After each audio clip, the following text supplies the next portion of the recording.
Mr. President, Mr. Secretary General, distinguished heads of state and government. I congratulate Mr. Abdullah Shahid on his election as the President of 76th session of the United Nations General Assembly and wish him every success in fulfilling his duties. I also express my sincere gratitude and appreciation to Mr. Volkan Bozkır from Brasilia, Turkey, for his leadership as the President of the 75th session of the General Assembly. The COVID-19 pandemic continues posing serious challenges for the whole world. From the very beginning, our government has been taking robust and practical measures to protect the population and to minimize negative impact of the pandemic. Azerbaijan has launched immunization campaign since mid-January this year. Vaccine doses used per 100 people makes more than 80%. The socio-economic stimulus package, worth almost $2.7 billion, has been released to support COVID-affected people and business. As a result of well-planned measures, the situation with pandemic has been kept under control, and the quarantine regime has been gradually eased in our country. Azerbaijan's extensive efforts against the pandemic have been internationally recognized. In 2020, the World Health Organization hailed Azerbaijan as an exemplary country in fighting the pandemic. Azerbaijan carried out all these activities with its own financial resources. We have also made voluntary financial contributions to the World Health Organization in the amount of $10 million and provided financial and humanitarian assistance to more than 30 countries to support their fight against the coronavirus. Furthermore, we have provided more than 150,000 vaccine doses to 4 countries free of charge. Azerbaijan is advocating for a stronger global solidarity to overcome the pandemic. In this capacity, as a chair of non-aligned movement, Azerbaijan has put forward a number of global initiatives. In May 2020, Azerbaijan held summit-level meeting of the non-aligned movement's contact group in response to COVID-19.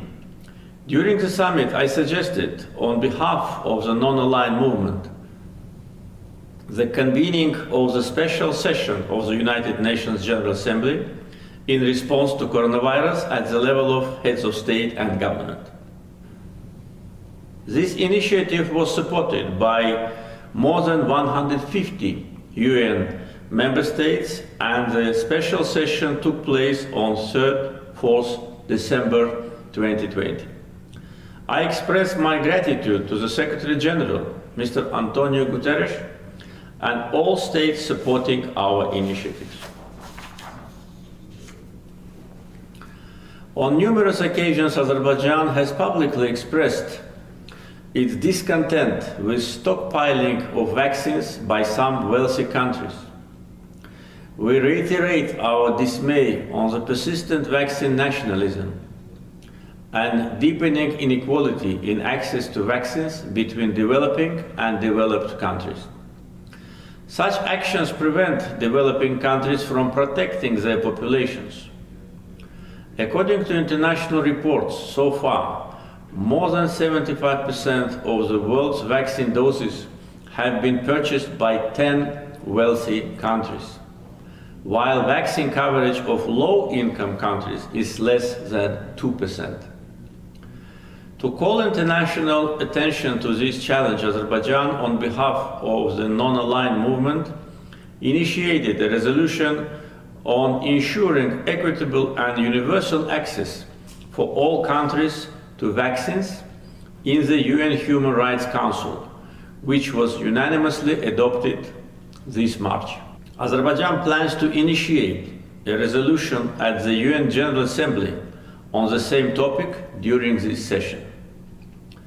We believe that there is a need to take strong, cohesive and targeted global actions to recover better from COVID-19. In this regard, we suggest establishing a UN high-level panel on global recovery from the COVID-19, which could prepare recommendations on global measures for post-pandemic period. This year marks 60th anniversary of the establishment of the non-aligned movement. With a unanimous decision of 120 NAM member states, Azerbaijan undertook the responsibility to chair the movement for 3 years at its 18th summit of the heads of state and government held in Baku in October 2019. Azerbaijan is strongly advocating for upholding international justice, norms of international law, and defending legitimate interests of member states of the movement. This year, the member states of the movement unanimously decided to extend Azerbaijan's chairmanship for 1 more year until late 2023. It is a sign of recognition and appreciation of Azerbaijan's successful and effective steering of the movement in this challenging time for the whole world. The implementation of Sustainable Development Goals is one of particular importance for Azerbaijan. Azerbaijan is among 12 countries around the globe and is the first in our region that has submitted its third voluntary national review report on the implementation of the 2030 agenda. Scoring 72.4 out of 100 points possible on the SDG Achievement Index, Azerbaijan ranks 55th out of 165 countries in the 2021 Sustainable Development Report, with the best result in the region. The report highlights Azerbaijan's progress in areas such as poverty reduction, healthcare, nutrition, women's labor force participation, clean water and sanitation, access to energy, internet usage, threatened species survival, as well as improving population welfare and sustainable development of cities and communities. Azerbaijan actively participates in building regional connectivity projects such as East-West, North-South, North-West transportation corridors, thus becoming one of Eurasia's primary and reliable transport and logistic hubs. We have put into operation the Baku International Trade Seaport with cargo handling capacity of 15 million tons per year, which can be increased up to 25 million tons per year depending on the needs.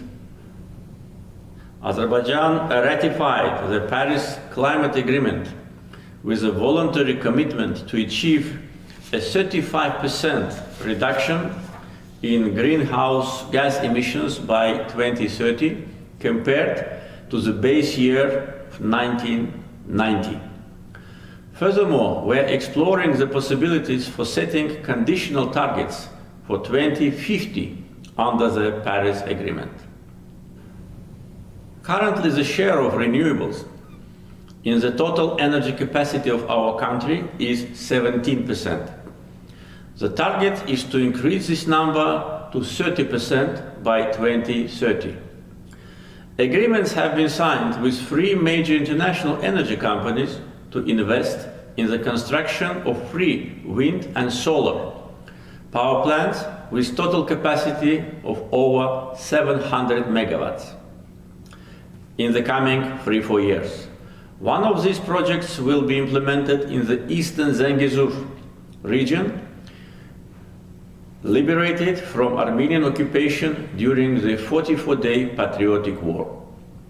This 240 megawatt solar power plant will be so far the major foreign direct investment project in the liberated territories of Azerbaijan. I invite other international energy companies to come and invest in green energy in the liberated Azerbaijani territories. I announced the recently liberated Karabakh and Eastern Zengezur as green energy zone. The liberated territories of Azerbaijan have the proven potential of 7,200 megawatts of solar energy and 2,000 megawatts of wind energy. Azerbaijan, along with crude oil and natural gas, recently became an exporter of electric energy. Today we export electric energy to 4 neighboring countries. Meantime, domestic electricity consumption is rising due to population growth and economic development. During 8 months of this year, non-oil industry of Azerbaijan grew 18.4%. Ladies and gentlemen, Azerbaijani people are strongly connected to its roots, history, language, and traditions. I have declared this year as a year of Nizami Gencevi on the occasion of the 880th anniversary of the great Azerbaijani poet.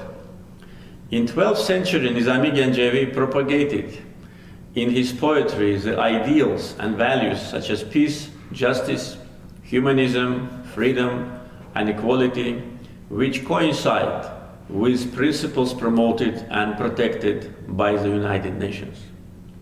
In Azerbaijan, we cherish and support multiculturalism as a way of life.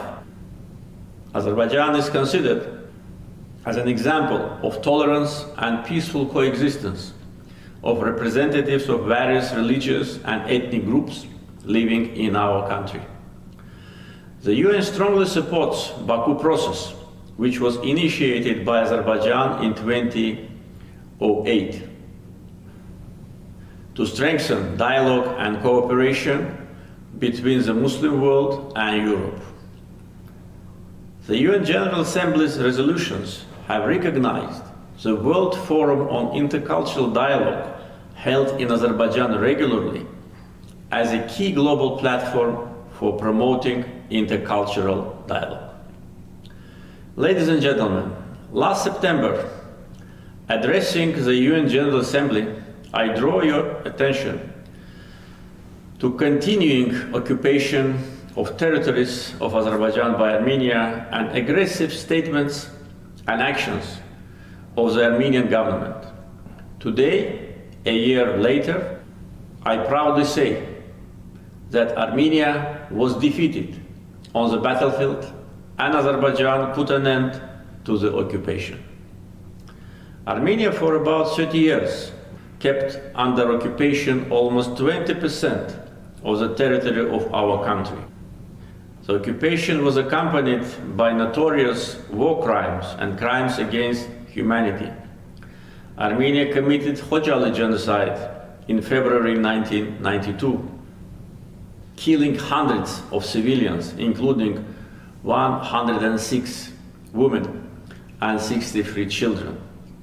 1,275 Azerbaijanis were taken hostage, out of which 150 are still missing. Khojaly genocide has been recognized by 13 countries. Ethnic cleansing carried out by Armenia resulted in more than 1 million Azerbaijanis becoming refugees and internally displaced persons. The UN Security Council adopted 4 resolutions in 1993, demanding immediate, complete, and unconditional withdrawal of armed forces of Armenia from Azerbaijan's occupied territories. However, these and all other similar decisions adopted by relevant international organizations, including the UN General Assembly, Organization of Islamic Cooperation, Non-Aligned Movement, OSCE, Parliamentary Assembly of the Council of Europe, and European Parliament, were ignored by Armenia. While some resolutions of the Security Council are implemented within days, in our case, they remained unfulfilled for 27 years. which is a clear manifestation of double standards. There is a need to join efforts to elaborate mechanism of implementation of the UN Security Council resolutions in order to avoid selective approach. The OSCE Minsk Group was established in 1992 with the aim to find resolution to the conflict between Armenia and Azerbaijan. It could be possible for the OSCE Minsk Group co-chairs to accomplish their task if they would take resolute actions for compelling Armenia to end its military aggression against Azerbaijan. Throughout the conflict, Armenia, with its attitude and actions, demonstrated that its sole aim was to maintain the status quo and consolidate the occupation. On many occasions, I raised the necessity of imposing sanctions on Armenia. Regretfully, there was no international sanctions imposed on Armenia to enforce the implementation of the UN Security Council resolutions. In 2018, the Kocharian-Sarkisyan regime of war criminals was overthrown in Armenia. We had some hopes that the new government of Armenia would seriously engage in negotiations. We were ready to reciprocate any positive signal coming from Armenia. In 2018-2019, it was one of the most calmest periods in former line of contact. However, the regime replacement in Armenia was not followed by real changes on the ground, in spite of Azerbaijan's positive actions. The new government of Armenia also opted for the continuation of occupation instead of peaceful neighborhood with Azerbaijan. During the last 2 years of the conflict, Armenia deliberately destroyed the negotiation process. The government of Armenia made a number of provocative statements and actions, like saying Karabakh is Armenia, and period, and not an inch of occupied land back. The then Defense Minister of Armenia openly threatened Azerbaijan with new aggression and occupation of new territories. Armenia put forward unacceptable and groundless so-called 7 conditions and demanded to change the negotiation format, to start from the 0 point and to involve the puppet regime established by Armenia in the occupied territories in negotiation process. Attempts by Armenian government to change the format and substance of negotiations was an unpleasant surprise for the OSCE Minsk Group co-chairs, whose efforts were paralyzed by irresponsible and dangerous actions of Armenia. Furthermore, in gross violation of international law, including Geneva Conventions, Armenia was blatantly implementing the policy of illegal settlement of people, mainly from Middle East, with Armenian origin, in the occupied territories of Azerbaijan. Encouraged by the long-lasting sense of impunity, Armenia was also announcing construction of new roads from Armenia to occupied territories to further consolidate the result of its aggression and speed up the illegal settlement. In July 2020, Armenia perpetrated military provocation along the state border with Azerbaijan. As a result of the artillery strike inflicted on Azerbaijan's Tovuz district, 13 military servicemen and civilians were killed. Later in August last year, Armenian sabotage group attempted to penetrate through the formal line of contact to commit terror acts against Azerbaijani military servicemen and civilians, but it was successfully neutralized. In my statement at the general debate of the 75th session of the UN General Assembly on 24th September last year, I had warned that hostile, Azerbaijanophobic statements and provocations of Armenian leadership demonstrate that Armenia is preparing for a new aggression against Azerbaijan. 3 days later, on the 27th of September last year, Armenia launched a large-scale attack against military positions and civilians of Azerbaijan. In response, Azerbaijan, using its inherent right of self-defense as enshrined in the Article 51 of the UN Charter, started a counter-attack on its own territories against Armenia. During 44 days, armed forces of Armenia heavily shelled cities situated along the front line, namely Agdam, Ağcabədi, Beylagan, Daşkesan, Füzuli, Goranboy, Terter. Armenia also fired at Ganja, Berda, Mingechevir, Gebele, Siazen, Khızı, and other cities situated far away from the former front line. One of missiles was intercepted by Azerbaijani air defense forces in Khızı, close to Baku, which shows that the capital city Baku was also a target of Armenian missile attack. Armenia was using ballistic missiles like Skat and Iskender-M, as well as forbidden white phosphorus and cluster munitions. These war crimes of Armenia resulted in more than 100 civilians, including 11 children being killed, more than 450 wounded. More than 12,000 civilian infrastructures, including private houses in Azerbaijan, have been destroyed or severely damaged. Abided by a fundamental principle of international humanitarian law on the distinction between combatants and civilians, Azerbaijan never reciprocated Armenia's vicious war crimes by targeting civilians. Armenia also recruited mercenaries and foreign fighters from abroad and deployed them against Azerbaijan.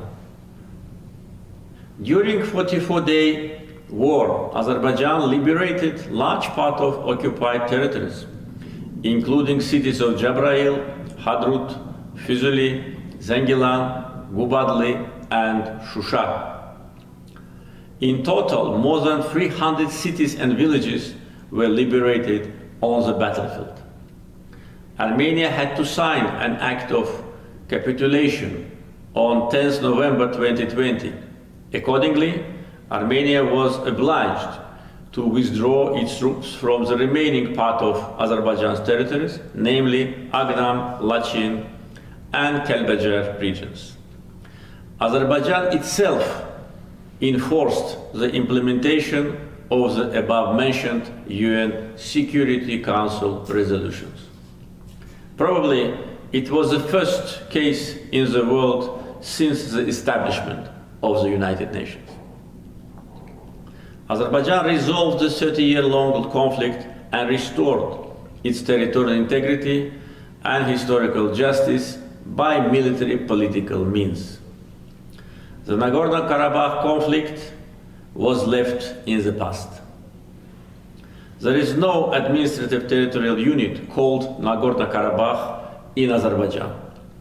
We have created Karabakh and Eastern Zengezur economic zones by the presidential decree signed on 7th July this year. Using this occasion, I would like to call on all the UN member states and the UN Secretariat to avoid using legally non-existing, politically biased and manipulative names while referring to our territories. The building of multi-layered defense lines and fortifications with long trenches, tunnels and bunkers by Armenia for years in the formerly occupied territories of Azerbaijan proves that Armenia did not intend to return those territories by any means. During almost 30-year-long occupation, Armenia has deliberately destroyed cities and villages, looted and plundered all cultural and religious sites of Azerbaijan, turning them into the textbook example of urbicide and culturicide. After the Second World War, probably annihilation of cities in such a magnitude has not happened anywhere else in the world. 9 Azerbaijani cities and hundreds of villages have been barbarically wiped out by Armenia. Armenia attempted to erase the traces of Azerbaijani people living in these territories for centuries. Agdam city was destroyed to such an extent that it was called as Hiroshima of Caucasus. After the liberation, our army could not find a single building in Fizuli city to raise the Azerbaijani flag.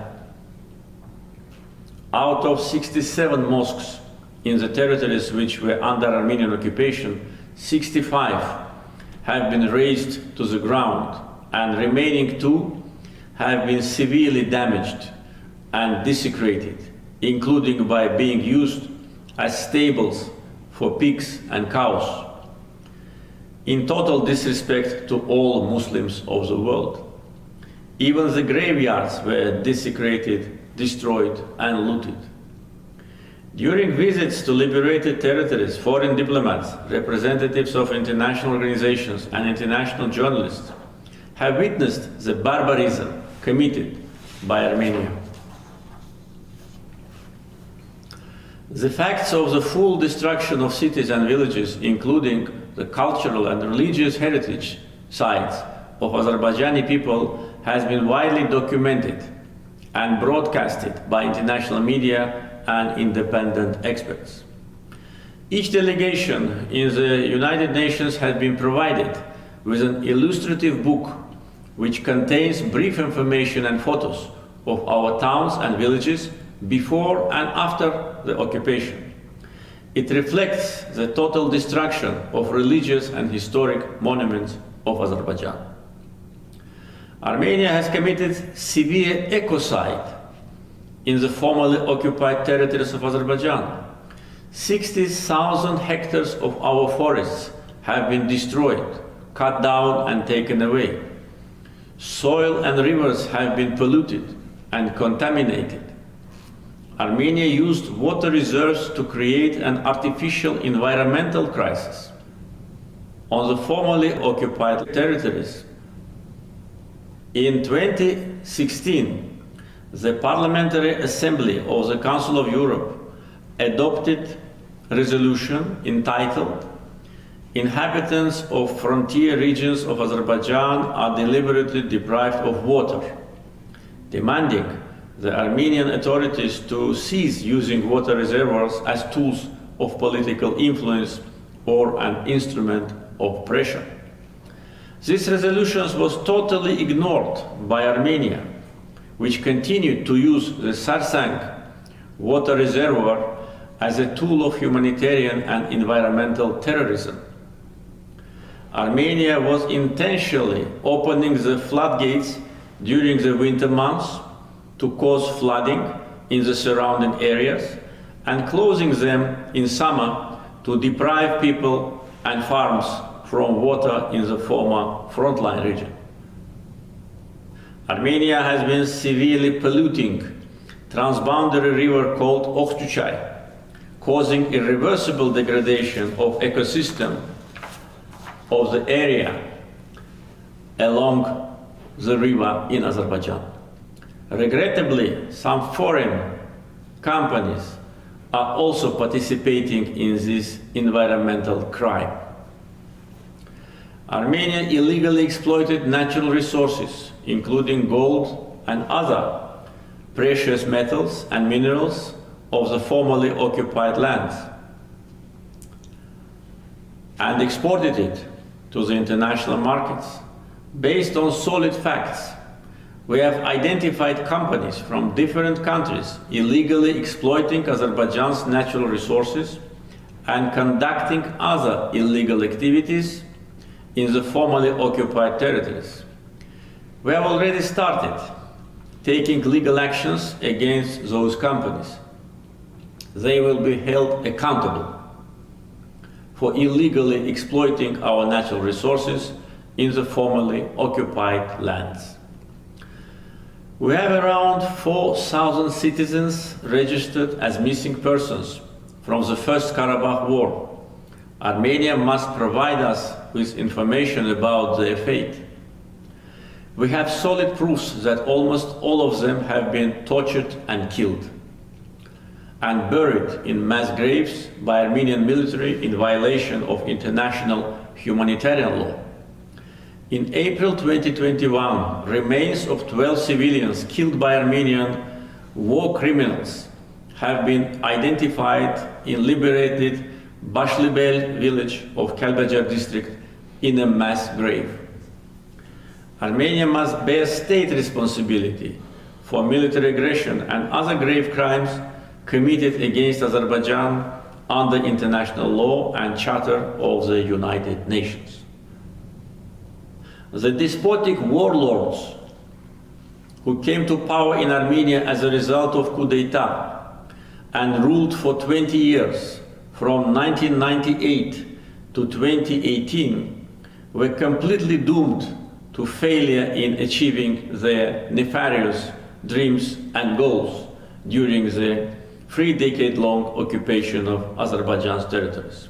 On the contrary, Armenia has become a failed state, as I had emphasized in my statement at the UN General Assembly in 2017.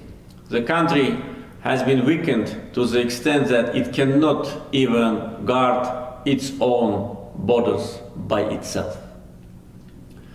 Azerbaijanophobia, promoted by the government, is on the rise in Armenia.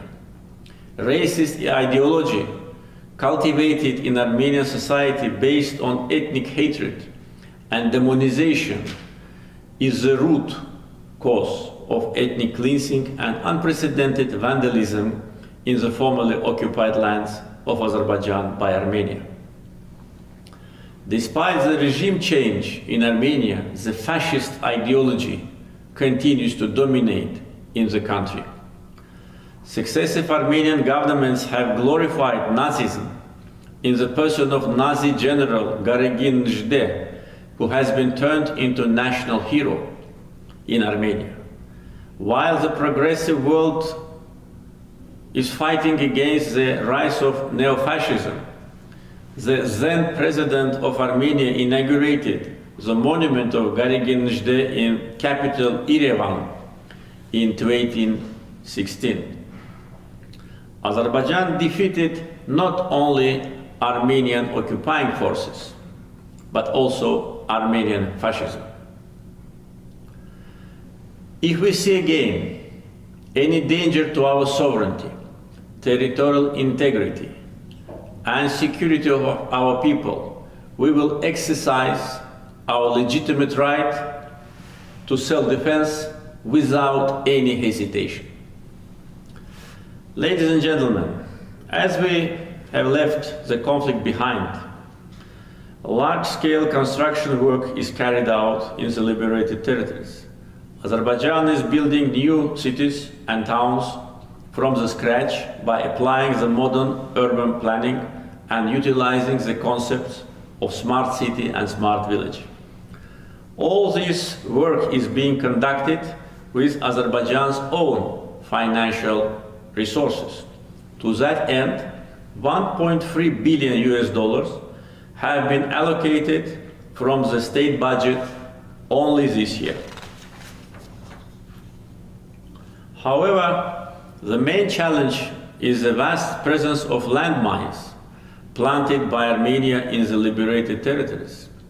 Since the signing of the Capitulation Act by Armenia on 10 November 2020, around 30 Azerbaijani citizens, including 2 journalists, were killed, and around 130 citizens were wounded.